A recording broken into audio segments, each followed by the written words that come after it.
Hi hello అందరికీ నమస్కారం. Welcome back to Madhurimalu. ఇంకా ఎవరైనా మన ఛానల్ని సబ్స్క్రైబ్ చేసుకొని ఉండకపోతే ప్లీజ్ ఇప్పుడే సబ్స్క్రైబ్ చేసుకోండి. ఇక లేట్ చేయకుండా మన స్టోరీలోకి వెళ్ళిపోదామా? నువ్వు నా సొంతం ఎపిసోడ్ 65. హా, ఇదైతే నిజమే వదినా అంటూ నవ్వుతూ ఇక అప్పుడే ఆఫీస్ రావటంతో కార్ పార్క్ చేసింది మాయా. ఇక మిథునాకి కొంచెం భయంగా ఉన్నా కూడా భర్త ఆకలి ముఖ్యం అనిపించి ఆఫీస్లోకి నడిచింది. వదినా, కంగారు పడుకు, ఒక 5 మినిట్స్ ఆగి నేను వస్తాను. ఒకవేళ మరీ అన్నయ్య కోపంగా ఉంటే అప్పుడు నేను కూడా మాట్లాడతాను. ముందు నువ్వు వెళ్ళి మాట్లాడు అంటూ వదినని పంపించి అక్కడి నుంచి భర్త దగ్గరికి వెళ్ళింది మాయా. ఇక్కడ భయపడుతూనే యశ్వంత్ క్యాబిన్ డోర్ ఓపెన్ చేసింది మిథున. యశ్వంత్ కోపంగా కీబోర్డ్ మీద తన ప్రతాపాన్ని చూపిస్తూ ఉంటే భయపడుతూనే లోపలికి వెళ్ళింది. ఏంటి ఇలా వచ్చావు? అడిగాడు యశ్వంత్ భార్య వైపు చూడకుండానే. అది నువ్వు టిఫిన్ తినకుండా వచ్చావు, అందుకే. చేశారుగా నీ చెల్లి మరిది, చాలా గొప్ప ఘనకార్యం, దెబ్బకి కడుపు నిండిపోయింది అన్నాడు యశ్వంత్. వాళ్ళు చేసింది తప్పే, నేను ఒప్పుకుంటాను. అలా అని తిండి మానేయడం ఏంటి? నీకేదైనా కోపం ఉంటే అది నీకు కోపం ఉన్న వాళ్ళ మీద చూపించుకో, అంతేకాని ఇలా ఫుడ్ మీద కాదు, అర్థమవుతుందా? అంది మిథున భర్త వైపు సీరియస్గా చూస్తూ. ఏంటే నా వైపే సీరియస్గా చూస్తున్నావు? నాకున్న పిచ్చ కోపానికి నిన్ను కొట్టినా కొట్టేస్తాను. మర్యాదగా ఇక్కడి నుంచి వెళ్ళిపో అన్నాడు యశ్వంత్. పర్లేదు, కొట్టినా నేనేమీ అనుకోను. నేను నీ పెళ్ళాన్నే కాబట్టి నువ్వు నన్ను కొట్టుకోవచ్చు అంది మిథున. మిథున, నా కోపం తెప్పించుకు, వెళ్ళిపో అన్నాడు యష్. నేను నేను వెళ్ళను, నువ్వు తిను, అప్పుడు నేను వెళ్తా అంది మిథున ముందుకి అడుగులు వేస్తూ. యశ్వంత్ తన కంప్యూటర్ డెస్క్ మీద ఉన్న పేపర్ వైట్ తీసుకొని బలంగా నేలకేసి కొట్టాడు. అది మళ్ళీ బౌన్స్ బ్యాక్ అయ్యి తిరిగి యశ్వంత్ తలకే తగిలి కింద పడిపోయింది. యశ్వంత్ ఫోర్ హెడ్ మీద రక్తం కారుతూ ఉంటే కంగారుగా భర్త దగ్గరికి వచ్చింది. అయినా ఇప్పుడే కదా చెప్పాను, నీకెవరి మీద కోపం ఉందో అది వాళ్ళ మీద చూపించు అని. అయినా ఏంటిది అంటూ చీర కొంగు చింపి తలకి కట్టుకట్టింది. ఏ, అక్కడ ఫస్ట్ ఎయిడ్ బాక్స్ ఉంది, బంగారం లాంటి నీ చీరను ఎందుకు పాడు చేసుకున్నావు అడిగాడు యశ్వంత్ చిరాకుగా. నా మొగుడి కంటే చీర ఏమీ ఎక్కువ కాదులే అంటూ భర్త వైపు చూస్తూ. వాళ్ళు చేసింది తప్పు, ఎవరికి చెప్పకుండా పెళ్లి చేసుకోవడం కరెక్ట్ కాదు.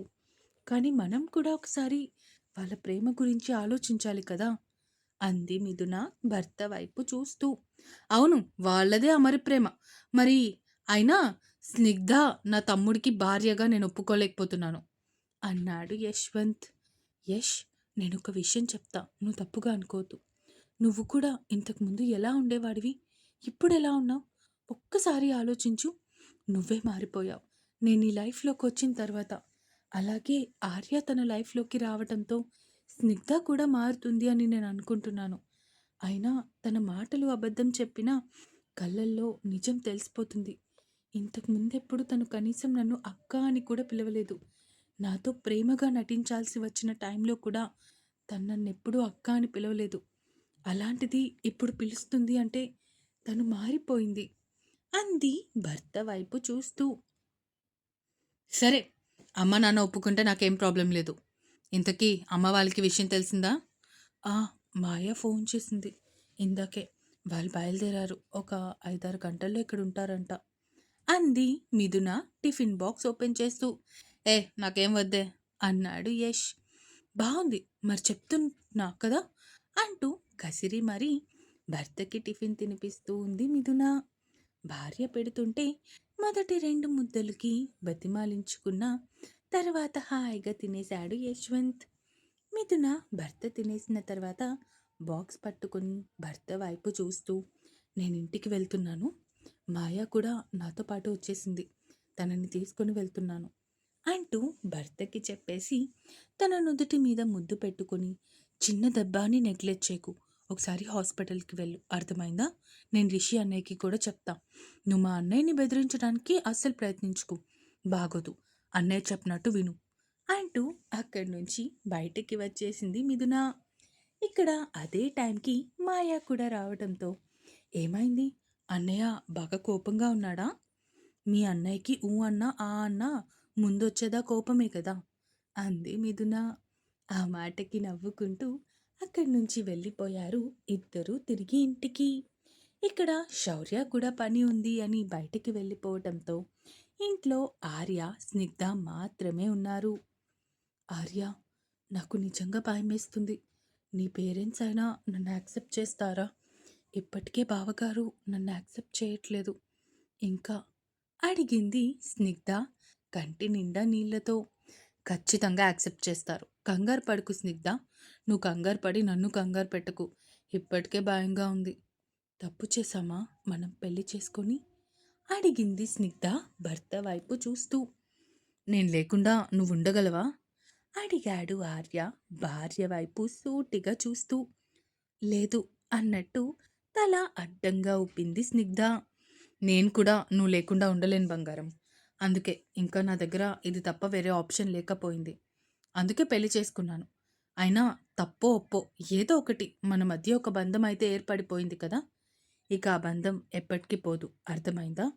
చావు వచ్చే వరకు కూడా మనిద్దరం ఇదే బంధంలో ఉంటున్నాం అన్నాడు ఆర్య. ఇక అప్పుడే మాయ ఇంకా మిథున ఇద్దరూ రావటంతో అన్నయ్య కోపం కొంచెమైనా తగ్గిందా వదినా? అడిగాడు ఆర్య మిథున వైపు చూస్తూ. ఏరా అన్నయ్య, పెద్దన్నయ్య కోపం గురించి నువ్వింకా పట్టించుకుంటున్నావా? అడిగింది మాయా. మాయా, సైలెంట్గా ఉండు. పాపం ఇప్పటికే వాళ్ళు చాలా టెన్షన్ పడుతున్నారు. అది వాళ్ళ ఫేసెస్లో నీకు కనిపించట్లేదా? అడిగింది మిథున.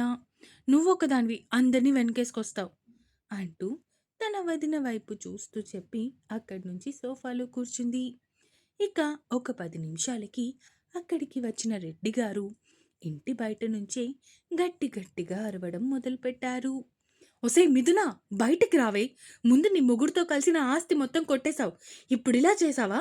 నీ మరిదిని నా చిన్న కూతురు మీదకి ఉసుగొలిపి దాని జీవితం కూడా నాశనం చేయాలి అనుకున్నావా? అడిగాడు రెడ్డి కోపంతో అరుస్తూ. బయట నుంచి రెడ్డి గారి అరుపులు వినిపిస్తూ ఉంటే భర్త చేతిని గట్టిగా పట్టేసుకొని, మా డాడీ వచ్చారు, నాకు భయంగా ఉంది అంది స్నిగ్ధ. అక్కడి నుంచి బయటికి వచ్చారు మాయా ఇంకా మిథున ఇద్దరు. కూతుర్ని చూడగానే కూతురి దగ్గరికి పరుగున వెళ్ళి తన జుట్టు పట్టుకునే ప్రయత్నం చేశాడు. రెడ్డి గారి చెయ్యి మిథున జుట్టుని తాకే క్షణంలోపే తన చెయ్యి పట్టి ఆపేశాడు యశ్వంత్. ఎక్కడికి వచ్చి ఏం చేస్తున్నావో నీకు తెలుస్తుందా? ఎవరి జుట్టు పట్టుకోబోయావో నీకు అర్థమవుతుందా? ఈ యశ్వంత్ వర్మ భార్యని టచ్ చేసే అంత ధైర్యం, దమ్ము నీకున్నాయా? అంటూ అరుస్తూ విసురుగా రెడ్డి గారిని తోసేశాడు యశ్వంత్. ఇది అసలు ఏమాత్రం ఊహించని అతను కింద పడటంతో నాన్న అంటూ ఆయన దగ్గరికి వెళ్ళబోయింది మిథున. కానీ భర్త చూసిన చూపుకి అక్కడే ఆగిపోయి మళ్ళీ సరిగ్గా నిలబడింది మిథున. నా కూతుర్ని నాకు కాకుండా చేసి ఏం చేద్దామనుకుంటున్నారు? నువ్వు నీ పెళ్ళాం కలిపి నీ తమ్ముడిని నా కూతురి మీదకి ఉసుగొల్పి దాని జీవితాన్ని నాశనం చేద్దాము అనుకుంటున్నారా? నేను అలా జరగనివ్వను అంటూ గట్టిగా అరుస్తూ ఉంటే ఆర్య అంటూ తమ్ముడిని పిలిచాడు యశ్వంత్. ఆర్య ఆర్య చెయ్యి పట్టుకొని స్నిగ్ధ అక్కడి నుంచి బయటికి వచ్చారు. నీ భార్యని అడుగు, తను ఎవరి పర్మిషన్తో వచ్చిందో, లేదా ఇష్టపడి వచ్చిందా, లేదంటే ఎవరైనా బలవంతం పెట్టడంతో వచ్చిందో అడుగు అంటూ అడిగాడు యశ్వంత్ ఎర్రబడ్డ కళ్ళతో. స్నిగ్ధ మాట్లాడుతూ, డాడీ, నేను ఆర్య ఇద్దరం కాలేజ్లో ప్రేమించుకున్నాం. నాకు మొన్నటి వరకు తెలీదు ఆర్య ఈ ఫ్యామిలీలో వ్యక్తి అని. కానీ మేమిద్దరం సిన్సియర్గా ఒకరినొకరు ఇష్టపడుతూ ప్రేమించుకున్నాము. అందుకే ఒకరిని విడిచి ఒకరు ఉండలేక ఇలా మీ అందరి మనసు కష్టపెట్టి పెళ్లి చేసుకున్నాము అని తలదించుకొని సమాధానం చెప్పింది స్నిగ్ధ. నీకు కావాల్సిన సమాధానం వచ్చిందనుకుంటా. ఇక ఇంకొక క్షణం నువ్వు ఇక్కడ ఉంటే నిన్ను ఏం చేస్తానో నాకే తెలీదు. మర్యాదగా ఇప్పుడు ఇక్కడి నుంచి వెళ్ళిపో. నీ ప్రాణాలు కాపాడుకునేవాడివి అవుతావు. లేదంటే నా గురించి ఈ పాటికి మొత్తం ఒక అంచనా వచ్చేసి ఉంటుంది కదా. మర్యాదగా ఇక్కడి నుంచి బయటికి పో అంటూ అరుస్తూ చెప్పడంతో చిన్న కూతురి వైపు కోపంగా చూస్తూ, ఈ రోజు వరకు అది మాత్రమే చచ్చింది అనుకున్నా, ఇప్పటి నుంచి నువ్వు కూడా చచ్చిపోయావే నా దృష్టిలో అంటూ అరిచి అక్కడి నుంచి వెళ్ళిపోయాడు అతను. స్నిగ్ధకి ఏడుపు అస్సలు కంట్రోల్ అవ్వక ఏడుస్తూ తిరిగి లోపలికి వెళ్ళిపోయింది. తన వెనకే వెళ్ళాడు ఆర్య. అన్నయ్య, ఇప్పటి వరకు నువ్వు ఆఫీస్లో ఉన్నావు కదా, ఇంత సడన్గా ఇక్కడికెలా వచ్చావు? అడిగింది మాయ తన అన్నయ్య వైపు చూస్తూ. డాడీ ఫోన్ చేశారు, ఇంకొక అరగంటలో వస్తున్నాము, ఇంటికి రా అని, అందుకే వచ్చాను అంటూ భార్యని చిన్న చెల్లిని తీసుకుని ఇంట్లోకి వెళ్ళిపోయాడు. ఇక ఒక 10 నిమిషాలకి శౌర్య కూడా తన పని కంప్లీట్ చేసుకొని ఇంటికి వచ్చాడు. ఇంకా ఉంది. ఈ ఎపిసోడ్ ఎలా అనిపించిందో కామెంట్స్ రూపంలో తెలియజేస్తారు అని కోరుకుంటున్నాను. ఇంతకీ లక్ష్మి గారు, ప్రకాష్ గారు స్నిగ్ధాని కోడలిగా ఒప్పుకుంటారా లేదా? చూద్దాం నెక్స్ట్ ఎపిసోడ్లో. ఇక ఉంటాను. Bye bye.